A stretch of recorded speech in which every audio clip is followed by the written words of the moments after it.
भगवत भक्ति करके। क्यों? भक्ति के बगैर सब कुछ असंभव है। धन कितना ही हो अपने पास, यदि भक्ति नहीं है तो अपूर्ण है। सब्जी में सारे मसाले डले हैं और नमक नहीं है तो सब्जी में कोई स्वाद नहीं है। बोलो शंकर भगवान।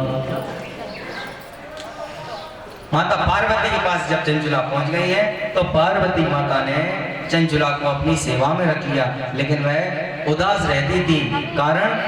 कारण अपना पति। उसे याद आया कि हमने इतने पाप किए, हम तो भगवान की भक्ति से आज निष्पाप हो गए, लेकिन हमारा पति तो हमसे भी बड़ा पापी था, उसका क्या हुआ? पार्वती जी ने उदास देखा, क्योंकि जे न मित्र दुख होए दुखारी तिने बिलोकत पातक भारी। तुलसीदास जी कह रहे हैं कि जो अपने मित्र का दुख देख के दुखी ना हो तो वो बड़े भारी पातक होते हैं। जो न मित्र दुख होए, तो मित्रों का दुख तो अपना दुख थोड़ा सा भी, मित्र अपना दुख पहाड़ जैसा, मित्रों के सामने थोड़ा सा जानो, और मित्र का थोड़ा सा दुख पहाड़ सा जानो। तो आज माता पार्वती ने उसकी देखी, उससे पूछा कि तुम दुखी क्यों हो? उन्होंने कहा माता हमारे पति के विषय में जिज्ञासा, उसका क्या हुआ? तो पार्वती जी ने अपने ध्यान धर के देखा तो चंचुला का जो पति था बिंदुवा, वह बिंद पर्वत पर और पिशाच योनि को प्राप्त होकर अनेक प्रकार के कष्टों को भोग रहा था। अब तो और दुखी हो गई, कहने लगी अपनी माता से कि हे माता, मेरा तो धर्म ही चला जाएगा, क्योंकि कुछ भी हो कैसा भी हो मैंने विवाह संस्कार किया, 7 फेरे लिए धर्म के लिए, तो अब कुछ ऐसा उपाय करो कि ये भी मुक्त हो जाए। तो माता पार्वती जी ने तुम्ब्रु ऋषि को बुलाया, और तुम्ब्रु ऋषि जैसे नारद जी भगवान विष्णु जी का गुणगान करते हैं, ऐसे ही तुम्ब्रु ऋषि गंधर्व है, ये भगवान शिव की कथाओं का गुणगान करते हैं। तुम्ब्रु ऋषि को बुलाकर पार्वती जी ने कहा कि चंचुला के साथ जाओ और बिंद पर्वत पर इनका जो पति पिशाच हो गया है, तुम उसे बांधकर भगवान शिव की कथा सुनाओ। बोलो शंकर भगवान की। क्या कहा पार्वती जी ने? बांध के सुनाओ। हमने कहा था ना ये कथा ऐसे नहीं सुनते, तो बांध के भी सुना देते हैं। बोलो शंकर भगवान। तो ये आज्ञा दी माता ने, क्योंकि देखो भगवान का नाम सुनते से ही अगमार धंतु देवानाम गमनार धंतु रक्षसाम घंटानाथ भगवतीताम, जब घंटी बजती है ना तो राक्षस भागते हैं और देवता आते हैं। ये भगवान का नाम की महिमा है। तो राक्षस भागते हैं भगवान के नाम से। यदि उनको भी भगवान का नाम अमृत पिलाना है तो पहले बांधना पड़ेगा अपनी शक्ति से, मंत्रों से। तो जहाँ ये कथाएं होती है ना, उसके आसपास का सारा वातावरण एकदम पवित्र होता चला जाता है। और जो दुर्भाग्य से किन्हीं योनियों में भोगना भी भोग रहे होते हैं, तो इस महापुराण के श्रवण मात्र से वह इस योनि को त्याग कर और सुंदर योनि को प्राप्त करते हैं। बोलो शंकर भगवान की। अब चंचुला की प्रार्थना, चंचुला के साथ में तुम्ब्रु ऋषि आते हैं और उस बिंदुगा को जो पिशाच बन गया है, ये शिव महापुराण की कथा कह रही है कि जो अपने जीवन में एक बार भी इस कथा को भक्ति पूर्वक श्रवण करता है तो उसे कभी पिशाच योनि नहीं मिलती। 2 पिशाच योनि होती हैं। एक तो होती है वो जो अभी सुन रहे हैं कि पाप कर्मों से और वह विंध्याचल पे पिशाच बन गया, और एक पिशाच योनि जीवित में ही मिल जाएगी। वृद्ध अवस्था आ गई, खटिया पकड़ ली, नली है, बॉटल लग रही है, खा नहीं पा रहा, ये भी पिशाच योनि है। बोलो शंकर भगवान की। दूसरों पे आश्रित हो जाओ। तो जो भगवान के भक्त होते हैं ना, भगवान उन्हें भोगने देखते, फिर सीधी मुक्ति हो जाती है। तो चंचुला के साथ में तुम्ब्रु ऋषि जब आए तो वह महामूढ़ उसको अपने मंत्रों से बांधकर, और तुम्ब्रु ऋषि ने कथा का गायन किया। 7 दिन तक 7 संहिताओं का वहाँ गायन हुआ। उस कथा के प्रभाव से वह दुष्ट बुद्धि, वह पापी आत्मा भगवान शिव की कृपा से और दिव्य देह को धारण करके वहाँ उपस्थित हो गया। बोलो शंकर भगवान की। जब वे दिव्य देह धारण करके उपस्थित हुआ तो उसकी पत्नी बड़ी प्रसन्न हुई। दोनों ही भगवान शिव जी के और माता पार्वती के गणों में सम्मिलित हो गए, सेवक बन गए। तो ऐसी महिमा है इस महापुराण की कि जो निरंतर पाप कर्मों में भी लगे रहते हैं और वह भी यदि भगवान की इन कथाओं के दिव्य चरित्रों का श्रवण, अच्छा ऐसा भी नहीं है इसका एक श्लोक या आधा श्लोक भी किसी ने सुन लिया तो उस आधे श्लोक के फल का वर्णन नहीं है। बोलो शंकर भगवान की। प्रभु ज्ञान का जल रे मना, प्रत्येक भक्त को अपने मन से कहना चाहिए। क्या कहना चाहिए? ही प्रभु ज्ञान का जल रे मना, ही प्रभु ज्ञान का जल रे मना, सत्संग वाली गली तो चल रे मना, सत्संग वाली गली तो चल रे मना।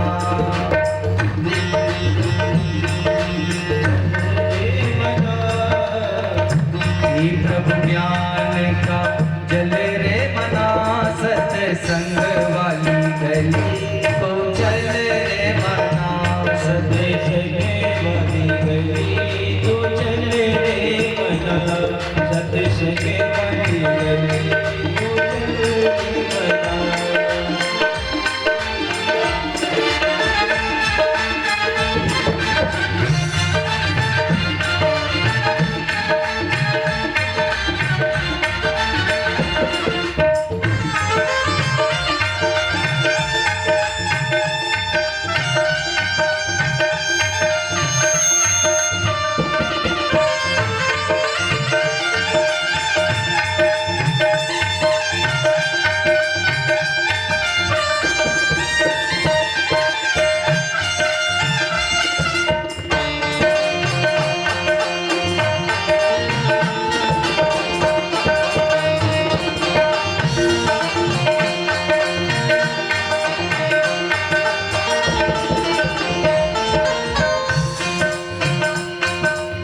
सत्संग में जाते हैं तो क्या होगा? सत्संग में जाने से क्या होता है, क्या मिलता है? सत्संग में सद्ज्ञान मिलेगा, सत्संग में सद्ज्ञान मिलेगा, सत्संग में सद्ज्ञान मिलेगा, सत्संग में सद्ज्ञान मिलेगा, ज्ञान मिलेगा प्रभु ज्ञान मिलेगा, ज्ञान मिलेगा प्रभु ज्ञान मिलेगा, आकर के तू ले ले मना, आकर के तू ले ले मना, सत्संग वाली गली तो चल रे मना, सत्संग वाली गली तो चल रे मना। प्रभु ज्ञान का जल रे मना, प्रभु ज्ञान का जल रे मना, सत्संग वाली गली तो चल रे मना, सत्संग वाली गली तो चल रे मना।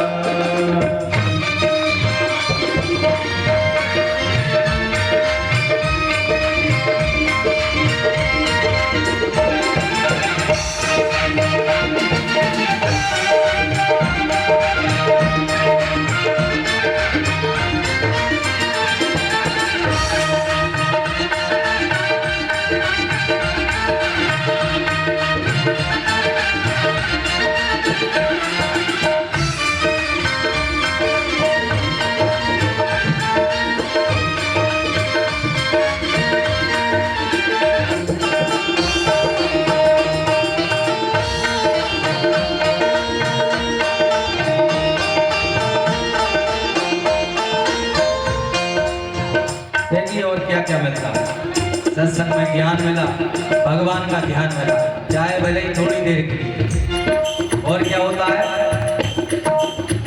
सत्संग में सद संत मिलेंगे, सत्संग में सद संत मिलेंगे, संत मिलेंगे, सद भक्त मिलेंगे, संत मिलेंगे, सद भक्त मिलेंगे। क्या कह रही है इससे महापुराण कथा कि जो इस कथा को सुने और जो कहे तो उनके चरणों को ही तीर्थ मानना चाहिए। तो क्या करना है?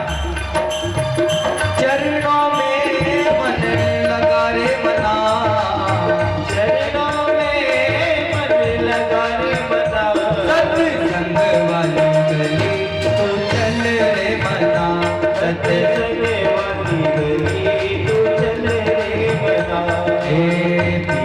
प्रभु ज्ञान का जल रे मना, प्रभु ज्ञान का जल रे मना, सत्संग वाली गली तो चल रे मना, सत्संग वाली गली तू चले रे मना, सत्संग वाली गली तू चले रे मना।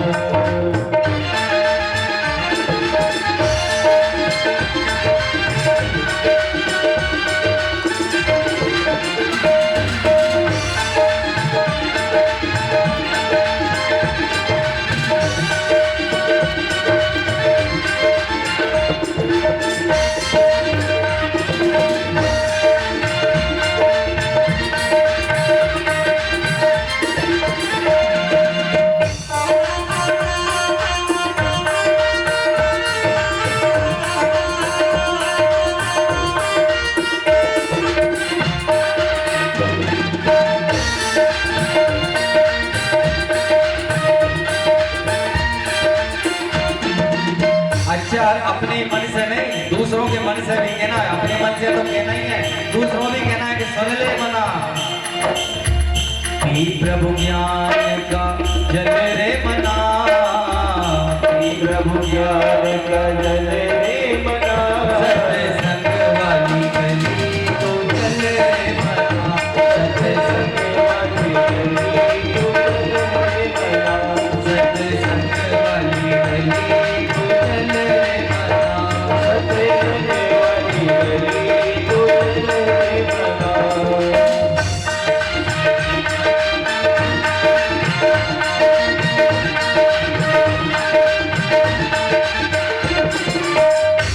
अच्छा, सत्संग में गए तो ज्ञान मिला, भगवान का ध्यान मिला, फिर संत भी मिले और भक्त भी मिले।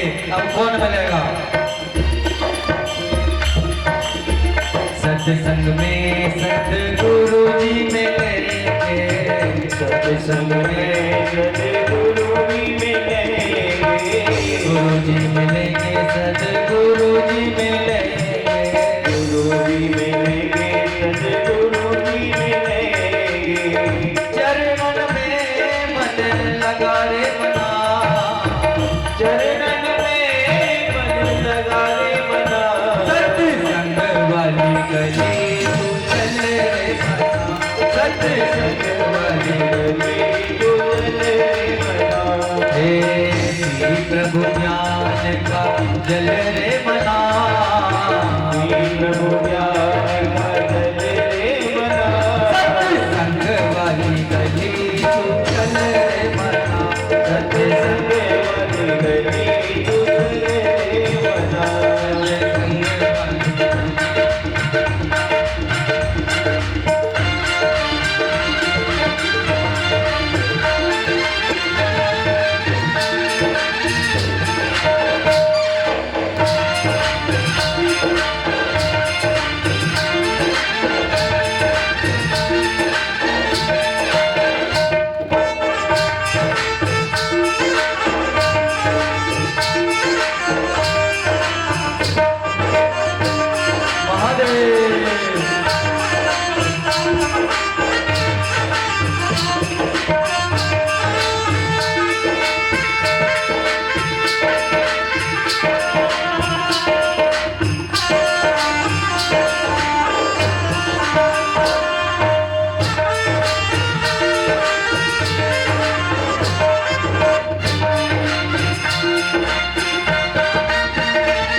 सत्संग में आज प्रथम दिवस हम प्रवेश कर गए और दिन कैसे निकल जाते हैं पता ही नहीं चलता। तो 6 दिन और हैं, अपने मन से बार बार कहना है क्या कि प्रभु ज्ञान का जल रे मना, प्रभु ज्ञान का जल रे मना, सत्संग वाली गली तो चल रे मना, सत्संग वाली गली तू चले रे मना, सत्संग वाली गली तो चल रे मना, सत्संग वाली गली तू चले रे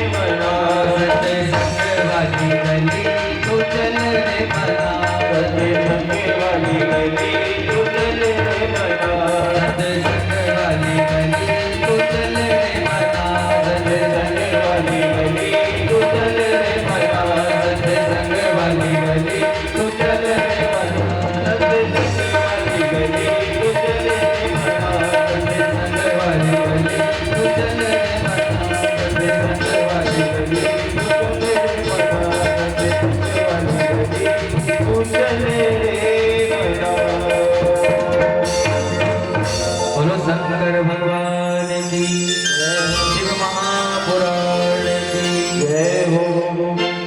प्रथम दिवस है, आप लोगों का समय वैसे भी बहुत ले लिया, थोड़ा और लेंगे लेकिन प्रसाद लेके ही जाने देंगे।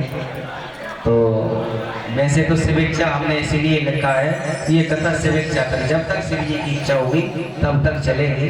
और आज तो शिवरात्रि है, किसी को भोजन तो करना ही नहीं, बताओ किसी को फलाहार, हाँ ये कहा। तो अब एक ऐसी कथा सुना रहा है कि सबके पेट भरा जाए। बोलो शंकर भगवान की। द्रौपदी जी की खांडव वन में थे, सारे कौरवों ने मिलके और ऋषियों के लिए भेज दिया, कहा कि जाओ पांडवों के यहाँ भोजन करना। अब ऋषि भी ऐसे वैसे नहीं थे, दुर्वासा ऋषि जो महाक्रोधी, देर नहीं करते श्राप देने में। तो दुर्वासा ऋषि जी जब गए द्रौपदी जी के यहाँ तो संतों को लेकर, संत अकेले नहीं चलते, संत तो बहुत लोगों को साथ लेके चलते हैं, पूरा लाव लश्कर जमात लेके पहुंच गए। द्रौपदी जी के पास एक ऐसा पात्र था जिसका नाम था अक्षय पात्र, और उस अक्षय पात्र में जब तक माता भोजन नहीं करती थी तब तक सारे संसार का पेट भर सकती थी। लेकिन जहाँ अन्नपूर्णा माता ने जो भोजन कर लिया तो फिर उस दिन फिर किसी को उस अक्षय पात्र में से कुछ नहीं मिलता। दुर्योधन ये बात जानते थे। दोपहर हो गई थी, 2 बज गए थे, अपन नहीं कहते 2 बज गए अब तक कोई रहे, सब खा पी के सो रहे हुए। तो उन्होंने भी कहा कि अब तो मुश्किल है। भेजा जब ऋषियों को, ऋषि गए, दुर्वासा ऋषि अपने ऋषियों को ले गए। अब संत आए तो उनका चरण वंदन किया, तो संत का बस अब हम स्नान करके आ रहे हैं, जब तक तैयारी रखना भोजन की। अब ये तो कह नहीं सकते कुछ नहीं है क्योंकि संत है। अब वो तो चले गए, लेकिन भगवान श्री कृष्ण जी समझ गए कि हमारी बहन खतरे में आ गई। बोलो शंकर भगवान। जब अपनी बहन पर भगवान, देखो भगवान को कहना नहीं पड़ता, भगवान को अपनी सब चीजें पता है। आज इन्हें पता था कि आज परीक्षा इनकी है और इनके पास खाने नहीं है कुछ भी, और खाने वाले आ गए बहुत सारे। भगवान कृष्ण जी पहुंच गए, देखा अब द्रौपदी जी बड़ी बेचैन, क्या करें, घर पे अतिथि आ रहे हैं और अक्षय पात्र से अब अन्न होना नहीं है, और अब हमारे पास तो कुछ है नहीं कि हम अतिथि सत्कार कर दें। और 6 प्रकार के कर्मों में एक कर्म अतिथि सत्कार भी होता है, प्रत्येक मनुष्य को जो करना चाहिए। स्नान तप, स्नान जप, संध्या वंदन, होम, अतिथि सेवन, गुरुपाद पूजन। भगवान कृष्ण जी ने पूछा कुछ तो होगा तुम्हारे पास? बोले कुछ नहीं है, हम खा चुके, भोजन कर चुके। बोले अच्छा कहाँ है तुम्हारा पात्र, कहाँ है? बोले ये देख लो। रखा था उल्टा, पात्र को उठा के देखा तो उस दिन भगवान की कृपा से एक चावल का दाना उस पर चिपका था।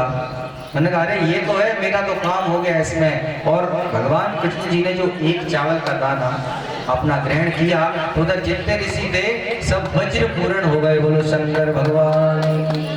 सबने मंदिरों में भोजन किए हैं तो सुना होगा महापूरण शब्द, हम तो महापूरण हो गए, मतलब हमारा पेट भर गया, अब हमें कुछ नहीं चाहिए। लेकिन महापूरण के ऊपर भी कुछ और होता है। क्या होता है? वज्रपूरण। वज्रपूरण मतलब अब गले तक भर गए, अब तो कुछ अंदर जा ही नहीं रहा, इतना हमने खा लिया। बोलो शंकर भगवान की।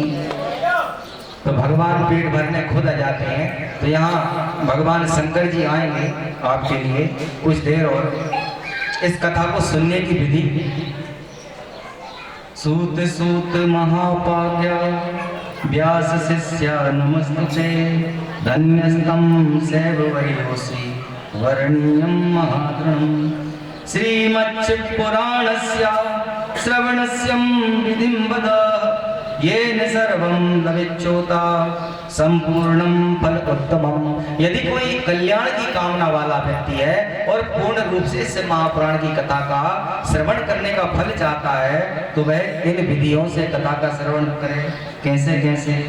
अदते समप प्रवक्ष्यामि संपूर्ण फल है तवे, विधिं शिवा पुराणस्यं सौनकं श्रवणामि। तो क्या क्या?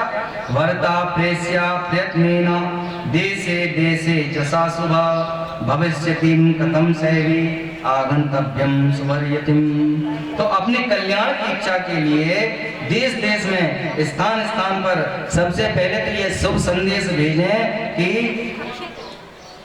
शुभ संदेश भेजे कि हमारे यहाँ शिव पुराण की कथा होने वाली है। सबसे पहले तो क्या है, श्रवण करने वाले का उत्तरदायित्व पहले तो निर्धारित किया भगवान ने कि पहले तो हम तो आएंगे, लेकिन हम 4 को और साथ में लाएंगे, फिर 4 करना पड़ेगा। और ये किसका दायित्व है? अकेला करवाने वाले का ही नहीं है, जो इन कथाओं को सुनता है। यहाँ से सुन के गए हो, 4 लोगों से तो कहना ही पड़ेगा कि कथा हो रही है, चलना है। फिर वो आए अथवा नहीं आए, उनकी मर्जी है। अर्जी हमारी बाबा, मर्जी तुम्हारी। तो सर्वप्रथम तो सभी में यह खबर भेजना चाहिए कि अमुक जगह पर भगवान शिव की कथा का पान हो रहा है, और कल्याण की इच्छा रखने वाले लोग उसे अवश्य सुने। दूरे हरि कथा के जित दूरे शंकर कीर्तनम स्त्रिया शूद्रादयो ये चबोदस्ते संभवितता। कुछ लोग भगवान श्री हरि की कथा से बहुत दूर हैं, और कितने ही स्त्री शूद्र आदि भगवान शंकर की कथा से वंचित रहते हैं।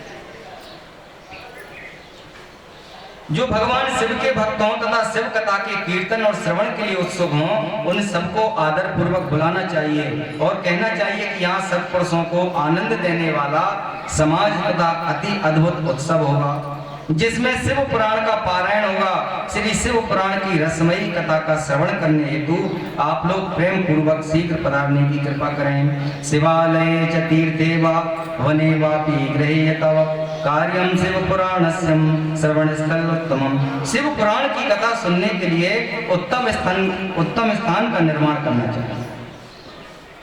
कहाँ कर सकते हैं इस कथा को? तो कहा तीर्थ में, वन में, प्रांत में अथवा घर में शिव पुराण की कथा सुनने के लिए उत्तम स्थान का निर्माण करें। सबसे पहले कथा भूमि को शोधन करना चाहिए, वहाँ महोत्सव के साथ वहाँ अद्भुत सुंदर व्यवस्था कर लेनी चाहिए। और कथा जब हो, चाहे सत्यनारायण की सही हो, अपना घर जहाँ भगवान की कथा होना है वह व्यवस्थित होना चाहिए, एकदम पवित्रता, एकदम शुद्धता, फालतू चीजें हट जाएं, बढ़िया सफाई हो जाए, अच्छी अलमारियों में अगर धूल जम रही है तो सब साफ हो जाए। ये नहीं है कथा हो रही है तो अकेले लीप दो, चारों तरफ से फैला है, गंदे कपड़े पड़े हैं, बच्चे आ रहे हैं, नहीं, पवित्रता जहाँ कथा हो, चाहे छोटी हो अथवा बड़ी हो। इस कथे में अब इसके सामने जो आसपास अनुपयोगी चीज की वस्तुएं उनको हटा देना चाहिए, और केले के खंभों से सुशोभित एक ऊंचा कथा मंडप तैयार कराएं। बोलो शंकर भगवान। हमारे बाबूजी के यहाँ पर तो प्रकृति स्वयं ही अद्भुत कृपा की है। इसका विधान है कि ये जहाँ कथा हो तो केले के पेड़ से इसका मंडप बनाए। तो यहाँ स्वतः ही केले का पेड़ है, भगवान विष्णु जी का साक्षात स्वरूप है। बोलो शंकर भगवान। तो स्वतः ही पहला, और दूसरा इसके पीछे ही बिल्व वृक्ष है, और बिल्व वृक्ष का ऐसा महत्व है कि बिल्व वृक्ष साक्षात भगवान शंकर का ही रूप है, और जिस घर में बिल्व वृक्ष का निवास होता है सारे तीर्थों का निवास भी वहां हो जाता है। बोलो शंकर भगवान की। बढ़िया चारों ओर पताका लगाएं, अच्छे सजावट करवाएं, और भगवान शिव के प्रति सब प्रकार से उत्तम भक्ति करना चाहिए। अच्छा, भगवान की जब अपन पूजन करते हैं तो बाजार में सामान लेने जाएंगे, उन्होंने कहा भाई साहब घी दे दो, उनका कौन सा? पूजा वाला घी दे दो, पूजा वाला। अब पूजा वाला क्या होता है वो समझ गया दुकानदार के ने 50 रुपए वाला घी चाहिए। बोलो शंकर भगवान। और उन्होंने कहा आज बाटी बनना है घर पे, ये वायरी अच्छो घी को ले आइए, नहीं तो भैंस को ले आइए, पैकेटों को अच्छो नहीं, हमें तो अच्छा चाहिए 600 रुपए किलो वाला। भगवान को पूजा वाला लिया, अपन पूजा में तो भगवान को जो वस्तु समर्पित करो वह बड़ी पवित्रता से करो, और जैसी अपन प्रयोग करते हैं ऐसी भगवान को, जैसा अपन खाते हैं ऐसा भगवान को दो, जैसा अपन पीते हैं ऐसा, जितना भाव अपना है वैसा ही भगवान का। भगवान की भी पूजन क्या है? पूजन का क्रम वही है जो अपना है। जैसे अपन नहाते हैं, भगवान नहाते हैं, पहले अपन पैरों से नहाते हैं तो भगवान को भी पहले पैरों पे ही जल दिया जाता है, पाद्योपाद्यम समर्पयामि। फिर अपन लोग हाथ धोते हैं तो भगवान को हाथों पे अर्घ्य दिया जाता है, हस्तियोरर्घ्यम समर्पयामि। फिर नहाने से पहले कुल्ला करते हैं, भगवान को मुख का आचमन कराया जाता है, तब जाके फिर मग्गा सिर पे आता है, फिर स्नान होते हैं। तो यही क्रम भगवान का। अपन लोग कपड़े से पहुँचते हैं तो भगवान को भी वस्त्र चढ़ाए जाते हैं, अपन भोजन पाते हैं तो भगवान को भी भोग लगाए, और जो वस्तु भगवान ने हमें दी है, भगवान की कृपा से जो हमें प्राप्त है, पहले भगवान को निवेदित करनी चाहिए। और भगवान लेके तो भग नहीं रहे कि हम मलाई टिकिया लाएं आदि, तो भगवान नहीं खा ले, हमें कब बचे। भगवान तो केवल भाव से उसको स्वीकार करें, और उसमें भाव भी यही है कि भगवान आपकी कृपा से जो वस्तु हमें प्राप्त हुई है, पहले ये हम आपको निवेदित करते हैं, फिर उसको प्रसाद स्वरूप हम स्वयं ग्रहण करें। परमात्मा भगवान शंकर के लिए दिव्य महोत्सव, जैसा विवाह में महोत्सव होता है ना, ऐसा ही इस कथा में बताया है। विवाहे यादृशम चित्तम तादृशम कार्यमेव हि अन्याम चिंतम विनिर्वाया सर्वम सौनक लौकिकी। जैसी लौकिक होती है ना, विवाह में खूब उत्सव होता है, खूब तरह तरह के उत्सव मनाते हैं, ऐसे ही इस कथा का महोत्सव उल्लासपूर्ण करना चाहिए। जिसके यहाँ ये कथा हो ना, उसको मन में बहुत उमंग, उत्साह और प्रसन्नता, क्रोध का सर्वथा त्याग हो जाना चाहिए, प्रसन्नता मन में छाई रहे, क्योंकि प्रसन्नता जिसके व्यक्ति के भीतर विराजमान होती है, वहां भगवान का भी वास होता है। जहां मन में चिंता सब छोड़ के आशा एक राम जी से दूसरी आशा छोड़ दो, किसी की आशा मत रखो, भगवान की आशा ही रखो। तो इस विषय में कोई विरोध नहीं है, लौकिक चिंताओं को छोड़कर भूल जाना चाहिए। सबसे पहले तो चिंताएं भूल जाओ, और क्या करो, भगवान की कथा श्रवण करने का मन से प्रयास करो। अच्छा, इसमें यह भी बताया है कि किसका मुंह कहाँ होना चाहिए, तो उदंग मुखो भवेद् वक्ता श्रोता प्रगवनास्तथा व्यक्रम पाद यज्ञोर्ये विरोधे नास्ति कंचनम। वक्ता का उत्तर दिशा की ओर मुख करें तथा श्रोतागण पूर्व दिशा की ओर करें, अथवा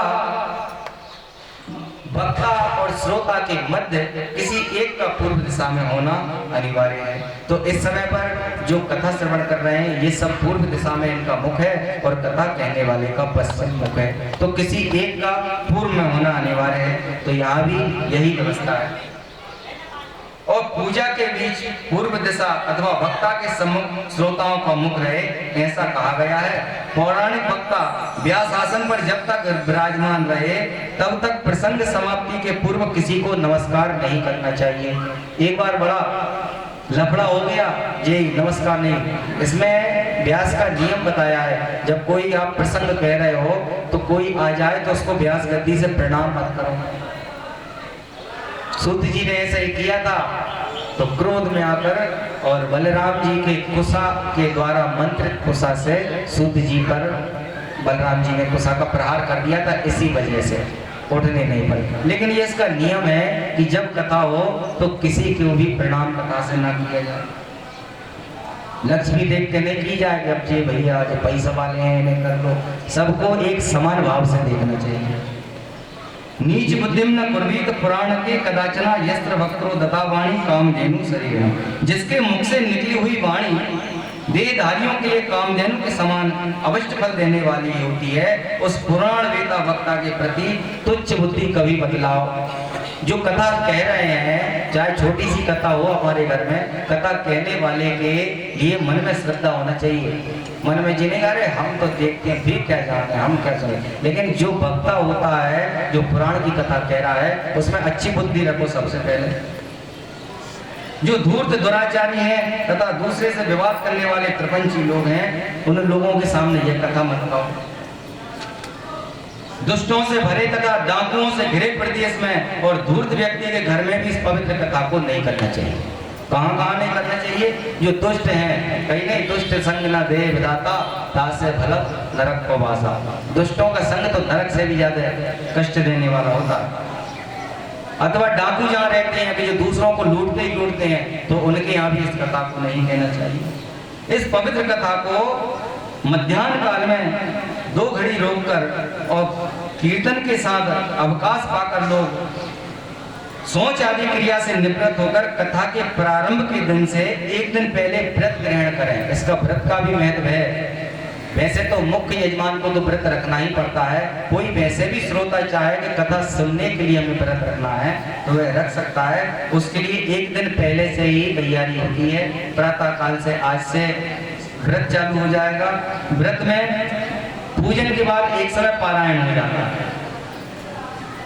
उस दिन प्रातः काल अपने वैसे भले ही अपन को 4 घंटा लगते हो पूजन में, लेकिन जब कथा सुनना है तो उस समय अपने लिए संक्षेप में अपनी नित्य क्रिया कर लेनी चाहिए। और नित्य क्रिया करने के पश्चात फिर उत्तम बुद्धि वाले श्रोता विधि पूर्वक तन मन से शुद्ध होकर और आदर पूर्वक से पुराण की कथा सुने। जो वक्ता और श्रोता अनेक प्रकार के कर्मों में भटक रहे हों, काम आदि 6 विकारों से युक्त हों, स्त्री में आसक्ति रखती हों और पाखंड पूर्ण बातें कहती हों, वे पुण्य के भागी नहीं है। जो यहाँ की बातें छोड़ के यहाँ वहाँ की कहें ना, तो पुण्य के भागी नहीं है। अब ये अलग बात है कि कलयुग में महिमा ही ऐसी है कि कलयुग में जो कथा हम सुनाते रहते हैं, पहले जिन्होंने पहले हमारी कथा सुनी है वो सुनते हैं इस कथा को। तो जिस समय पे द्वापर में भगवान कृष्ण जी अपने धाम चले गए थे और पांडव आदि स्वर्ग लोग चले गए थे, तब कलयुग का प्रवेश हुआ है। कलयुग कब आया है? जब भगवान चले गए हैं। भगवान गए हैं और कलयुग आया है। और इनके पुत्र थे युधिष्ठिर जी के, इनको सब राजपाट सौंप के जब कलयुग आए तो एक ब्राह्मण थे बेचारे, ऐसे ही कथाएं करते थे, पूजन करते थे और अपना भगवत भक्ति से जीवन यापन करते थे। एक दिन वह ब्राह्मण चले जा रहे थे कथा करने के, कलयुग महाराज आ गए और सामने आके खड़े हो गए, राजा की तरह भेष था। देखा, ब्राह्मण को प्रणाम किया, जय सिया राम महाराज जी, जय सिया राम। कहाँ जा रहे हैं पंडित जी सुबह सुबह? बोले राम कथा है। बोले अच्छा कथा है, तो क्या करते हो आप कथा में? बोले भगवान की कथाएं सुनाते हैं। बोले अकेले कथा ही करते हो या व्यथा भी करते हो? अब पंडित जी ने कहा भैया व्यथा क्या होती, हमने सुना ही नहीं है आज तक, कथा ही कथा जानते हैं, कथा ही सुनाएंगे। बोले देखो हम हैं कलयुग और अब हम इस युग के राजा हैं, और अब जैसा हम चाहेंगे वैसा चलोगे तब तो आनंद करोगे, नहीं तो बहुत परेशान रहोगे। अब ब्राह्मण तो शुद्ध बुद्धि वाले थे, बोले क्या मालूम आज किसका मुंह देख के निकले कि सुबह सुबह ये कौन आ गया सामने। उनसे कहा भाई देखो हम तो कथा ही सुनाते हैं, व्यथा नहीं, तुम्हारी व्यथा तुम्हारे पास है। उन्होंने कहा पंडित जी पछताओगे? उन्होंने कहा हम तो भगवान की भक्ति में है, भगवान जाने, जो होगा सो होगा। पंडित जी तो ऐसे कह के आ गए, कथा प्रारंभ कर दी। बढ़िया कथा प्रारंभ हुई, उस दिन जैसे तैसे कथा निकल गई। दूसरे दिन जब कथा शुरू हुई तो कलयुग महाराज आज भेष धर के आए, शराबी का भेष रखकर आए कलयुग महाराज। और सबसे ज्यादा तो यदि कहीं शराबी आ जाए तो फिर समझ लो कि आधे यहाँ भागेंगे आधे वहाँ भागेंगे, क्योंकि आदि तो दुर्गंध से भागेंगे और आदि उसकी दंड से भागेंगे, सब भागेंगे। तो आज जब वो आया तो दूर से, अरे महाराज बहुत दिनों में कथा लगी है तुम्हारी, हमारी तुम कब से पी रहे थे, अब तो तुम पिलाओगे। बोलो शंकर भगवान। पंडित जी ने कही राम राम राम जी, भैया कौन दुष्ट है बताओ, कहाँ, हम तो ब्राह्मण आदमी है, कहाँ जी मदिरा की बात कर रहा। लोगों ने कहा अरे भगाओ इसको, कौन आ गया, अच्छी खासी कथा चल रही है बीच में, अच्छे, उसको कलयुग को वहां से भगा दिया। पहला दिन, दूसरा दिन निकल गया, तीसरा दिन फिर आया, तो अगले दिन कलयुग फिर आ गए, 2-3 जुआड़ियों को साथ में लेके और जुआड़ी बन के, और दूर से ही महाराज आज तो हम कर्जा वसूल करके ही जाएंगे, छोड़ के नहीं जा रहे, आप तो भाग जाते हो, मिलते ही नहीं हो। खूब जुआ खेल खेल के कर्जा कर लिया और अब हमारा पैसा दे नहीं। महाराज ने कहा भैया हम तो कभी पहचानते नहीं है, जुआ की बात कर रहे हो, राम राम राम कैसी बात कर रहे हो। उनको भी लोगों ने सोचा क्या मालूम हो सकता है गलत नहीं, इनको भी भगा दो, तो उनको भी भगा दिया। तीसरा दिन, चौथा दिन फिर हो गया। अब चौथा दिन जैसे हुआ तो आज कलयुग भगवान खुद तो आए, साथ में एक माया की नारी और ले आए वैश्या बनाकर, और 2-4 साथ में बाजे ढोलक लेकर। जैसे ही आए वहीं से ही आ गए, महाराज पहले पैसा रख दो बाद में कथा होगी। बोलो शंकर भगवान। तो महाराज बहुत परेशान, भैया जो होकर एक जा रहा है, एक आ रहा है, एक जा रहा है। भैया हम सत्य कह रहे हैं, हम इन सबसे ना तो हमारा कोई नाता है ना हम ऐसे हैं। भैया ब्राह्मण वही जो मद पिए और गाय समूची खाए। अब बताओ इसका अर्थ। पर स्त्री को कंठ लगाए सुबह कंठ को जाए, अर्थात ये कह रहा है कि सही ब्राह्मण तो वही है कि ब्राह्मण भाई जो मद पिए, जो अपने मद को, अपने अहंकार को पी लेगा, भैया कोई उसमें अभिमान ना रहे, वो ब्राह्मण है। गाय समूची खाए, जो गाय मतलब गायत्री, गाय समूची खाए, कम से कम गायत्री का एक पुरुष चरण तो किया हो उसने। गाय समूची खाए और पर नारी को कंठ लगाए, गले में तुलसी जो पहने, सो वैकुंठ को जाए। बोलो शंकर भगवान की। तो ब्राह्मण तो ऐसे होते हैं, तुम कहाँ कह रहे हो? तब उन्होंने कहा कि ठीक है, जो है अब तो पंडित जी एक दिन मान लिया कि झूठे हो गए, 2 दिन हो गए, 3, ये तो रोज रोज आ रहा है। बोले पंडित ही खराब है, हटाओ, सब छुड़ा लिया पंडित जी का, सब रख जाओ जहाँ पे झोली जंगल, और जाओ, अगर दोबारा दिखे तो तुम्हें सजा देंगे। पंडित जी अपना मुंह लेके वहां से चले, अभी निकले ही थे कि कलयुग महाराज करा गए। जय हो महाराज जी की। अरे कले दुष्ट तू मिला, तेरा मुंह ऐसा देखा कि किसी का मुंह देख के कभी कभी नहीं कहते अरे आज तो बहुत खराब मुंह देखो, ऐसा तो नहीं दर्पण देख लिया हो। बोलो शंकर भगवान। चले ऐसा मुंह देखा कि हम तो बहुत परेशान हो गए। कलयुग ने कहा अभी भी पुजवा देंगे। कैसे पुजवा दोगे? हम जो बता रहे हैं वो कर दो बस। क्या कर रहे भैया? तो देखो अब कलयुग आ गया है, अब ये नहीं है कि तुम शुरू हो गए तो बस अध्याय बंद नहीं हो रहे, नहीं, पहले तो कथा सुनाओ, फिर थोड़ी पिता भी सुनाओ दुनियादारी की, जहाँ वहाँ की, तब ही चलेगी कथा, नहीं तो नहीं चलेगी। पंडित जी ने कहा भैया तुम तो हमें मरवाओगे अब तो पूरे। बोले नहीं, हम पुजवाएंगे, और हम आप ऐसी बात बता रहे हैं जो किसको नहीं पता। बोले बताओ। बोले आज रात को 12 बजे गांव के प्रधान की जो बेटे बहू सोते हैं, तो पुराना जो 200 साल पुराना नीम का पेड़ है, आज वो टूट के उनके घर पे गिरेगा और उनकी मृत्यु हो जाएगी यदि वो नहीं हटे तो। तुम जाओ और उनको बचा लो, सोई पुज जाओगे, लेकिन हमारी बात मान लेना। ब्राह्मण ने कहा अभी तो बच के आ गए थे, अब की बार तो लगता है कि जो है तुम मरवा के ही मानोगे, लेकिन अब क्या करो भाई, इज्जत तो बनाना है, पोती पत्रा तो वापस लाना है। पहुंच गए पंडित जी, देखा तो अरे पंडित जी तुम फिर आ गए। पंडित जी ने कहा हमको एक काम था इसलिए आए, बताओ।